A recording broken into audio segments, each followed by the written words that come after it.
Oke, jadi di sini kemudian adalah jenis perencanaan sampling ya. Jadi perencanaan sampling itu ada banyak. Jadi perencanaan sampling tunggal itu kita hanya mengambil satu saja samplingnya ya, sekali kita cek. Kemudian kita ada juga perencanaan sampling ganda, 2 kali cek. Kemudian perencanaan sampling multiple. Nah, standarnya ini adalah salah satunya itu adalah dengan perencanaan sampling standar MIL STD, ini adalah militer standar ya. Seperti itu. Jadi hari ini kita akan membicarakan ini perencanaan sampling tunggal. Sebenarnya sampling ganda ini secara hitungan itu mirip ya, secara hitungan. Jadi kalau misalnya ini sudah paham, saya rasa nanti perencanaan sampling ganda kalian akan memahami. Saya nanti cek dulu apakah memungkinkan membahas perencanaan sampling multiple juga, karena masih ada beberapa materi. Nanti kalau misalnya tidak mencukupi, kita hanya mendiskusikan 2 sampling ini saja. Oke, nah ini dia. Tadi yang sudah disampaikan juga ada resiko produsen. Ini harus kita pahami, resiko produsen dan juga resiko konsumen ya. Resiko produsen dan resiko konsumen. Karena nanti kita akan mendiskusikan ini lebih intens gitu ya. Sebenarnya ini apa sih alfa itu, apa sih beta itu, begitu. Alfa itu adalah resiko produsen, di mana dia ya resiko atau probabilitas dia menolak lot yang memiliki kualitas yang bagus ya. Jadi resiko atau probabilitas menolak lot yang sebenarnya memiliki kualitas bagus. Jadi misalnya tadi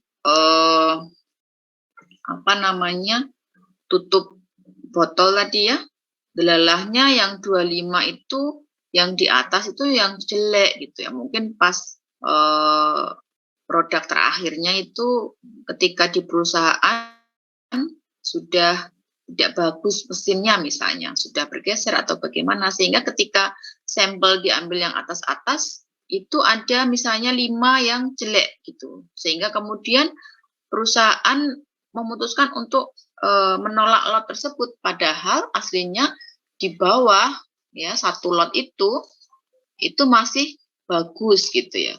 Kebetulan saja yang diambil sebagai sampel ya, ini misalnya N sampel itu ada yang jelek cukup banyak gitu ya, sehingga kita menolak lot, padahal aslinya di dalam populasi atau lot itu ya, itu sebenarnya dia cukup baik. Ini adalah resiko produsen di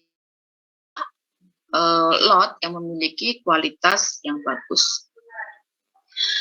Nah, di sini ada ada istilah ya, ada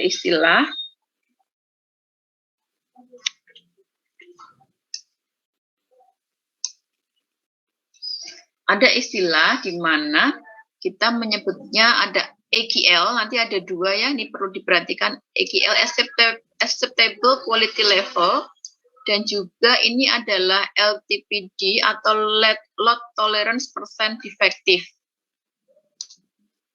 Ya. Ada 2, kalau alpha ini pasangannya adalah AQL.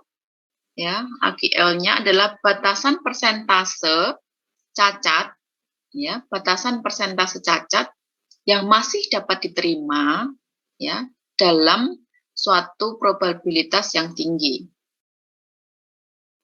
Jadi kira-kira berapa persen sih kita masih akan menerima fraksi cacat tersebut. Di sini umumnya nilainya adalah 5%. Ya, umumnya nilainya adalah 5%.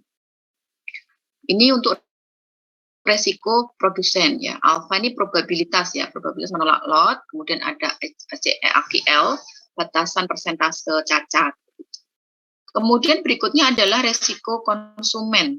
resiko konsumen ini beta, ya, adalah resiko menerima lot dengan kualitas yang jelek. Berarti ini saat kalau kita punya perusahaan tadi ya, kita justru menerima lot ya, kita ambil sampel ternyata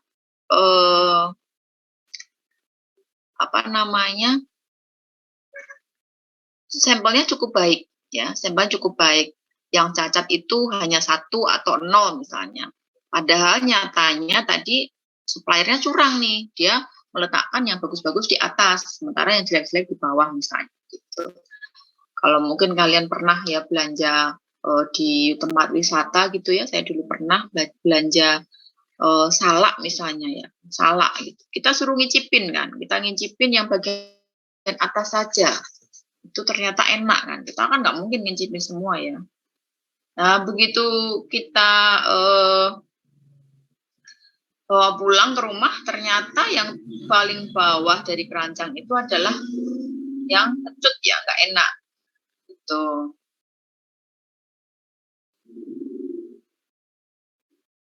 Itu harus kita perhatikan ya. Jadi kita probabilitas menerima lot dengan kualitas yang jelek ini adalah alfa. Jadi ini adalah menerima ya. Kita lihat menerima tapi jelek. Sementara ini menolak. Ya, ini adalah menolak. Ya.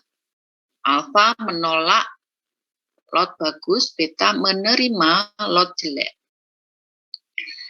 Di sini batasannya LTPD-nya adalah umumnya bernilai 10%. Begitu.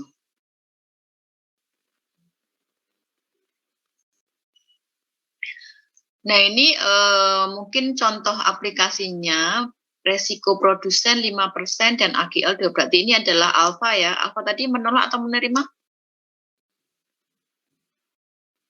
Menolak. Oke, alfa ini menolak ya, tolak. Jadi resiko produsen ya, pada saat cacat maksimal adalah 2%, ya ini batas atasnya, dan probabilitas perusahaan menolak lot tersebut adalah 5%. Ya, jadi ada saja kemungkinan produsen itu menolak lot, ya, ada saja probabilitas atau peluang mereka menolak lot, gitu. Sementara resiko konsumen ini tadi menerima ya, menerima. Jadi pada saat cacat maksimalnya 8%, mereka menerima lot tersebut sebesar 10%. Jadi ini bacanya begitu. Nah, ini contoh ya, contohnya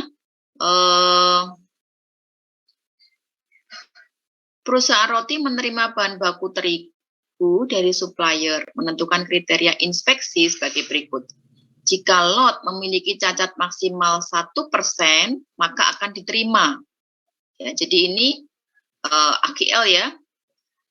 Dan lot dengan cacat 6% ke atas akan ditolak. Begitu. Jadi masih batas bawahnya ini masih, jadi kalau ada batasan ini adalah 1, di sini adalah 6. Gitu. Jadi kalau masih 1 itu akan diterima, sementara kalau 6 dia akan ditolak begitu. Lot bagus akan diterima dengan probabilitas 95%, ya, dan lot jelek akan ditolak dengan probabilitas 90%. Itu. Ya, jadi persentase probabilitas penerimaannya untuk lot bagus itu adalah 95%. Ya. Nah, untuk lot jelek itu adalah probabilitas penerimaannya berapa ini? Jadi kita mungkin menerima berapa persen? Beta tadi terima berapa persen tadi? Berarti selisih antara ini kan? Ya enggak? Jadi ketika ada peluang, probabilitas diterimanya 90%, maka probabilitas ditolaknya adalah 1 min berapa?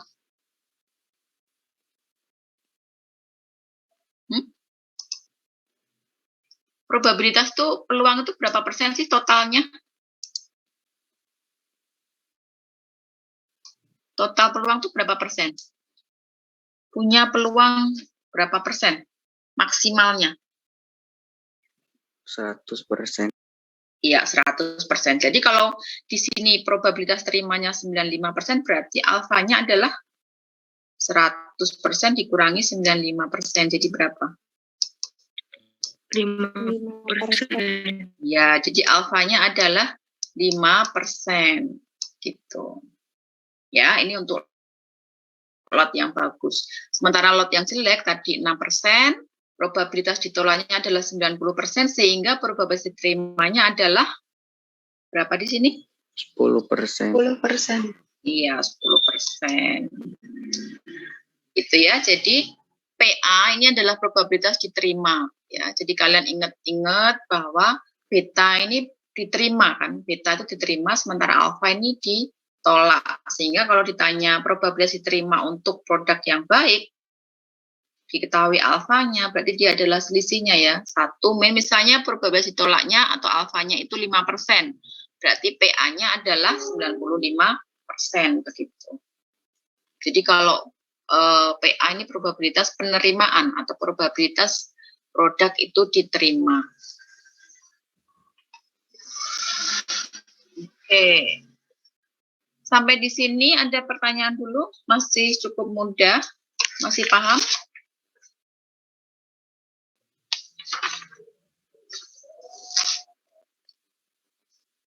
Paham?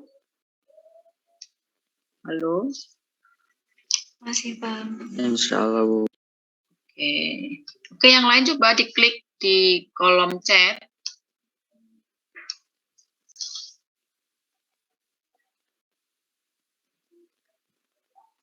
Paham tidak? Biar saya tahu kalian itu mendengarkan.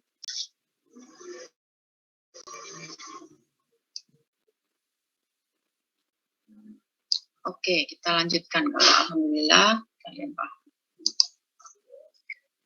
Kita lanjutkan ke single sample